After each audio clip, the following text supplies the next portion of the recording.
Hey everybody, this is the question. तो आज मैं आपको इसका सल्यूशन बताने वाली हूँ।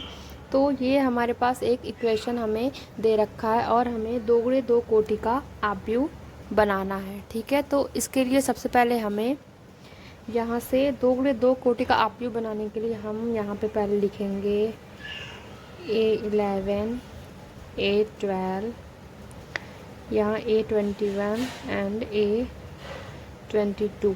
ये 2 गुणे 2 कोटि का आव्यूह है। ठीक है, क्योंकि इसमें 2 पंक्ति है और 2 स्तंभ है, आप यहाँ पे देख सकते हैं। ठीक है, उसके बाद अब इस समीकरण से हम पहले A11 की वैल्यू निकालेंगे, A12 की, A21 की एंड A23 की। उसके बाद हम आसानी से इसके मानों को यहाँ पुटअप कर देंगे। तो सबसे पहले चलिए हम यहाँ A11 की वैल्यू निकालते हैं।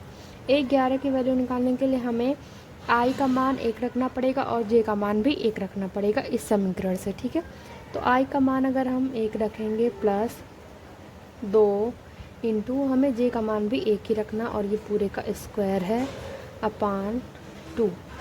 तो ये हमारे पास हो जाएगा 3 का स्क्वायर अपान 2 और हमें मिल जाएगा यहाँ पे 9 अपान 2 A11 का वैल्यू।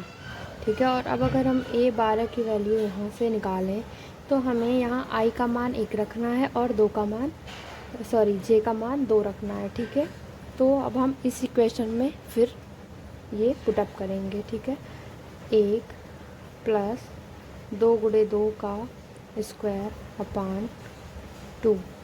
ठीक है, तो ये 2 दूना 4 प्लस 1 5 यानी 25 अपान 2।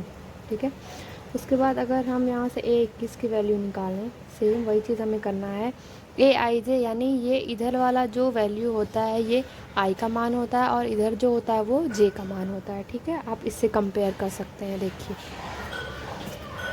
उसके बाद हम यहाँ 2 प्लस 2 गुणे 1 का स्क्वायर अपान 2।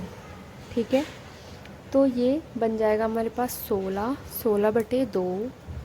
ठीक है, ये 16/2 यानी कि 8 हो जाएगा यहाँ पे। और अब इसी प्रकार हम A22 की वैल्यू भी निकालेंगे। तो 2 प्लस 2 गुणे 2 का स्क्वायर अपान 2, तो ये हो जाएगा 36/2।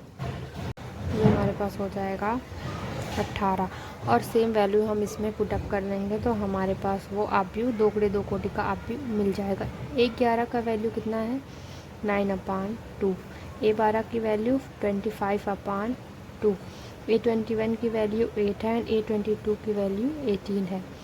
तो 2 गुणे 2 कोटि का इस समीकरण से हमें ये वाला आव्यूह मिल जाएगा। So thank you for watching.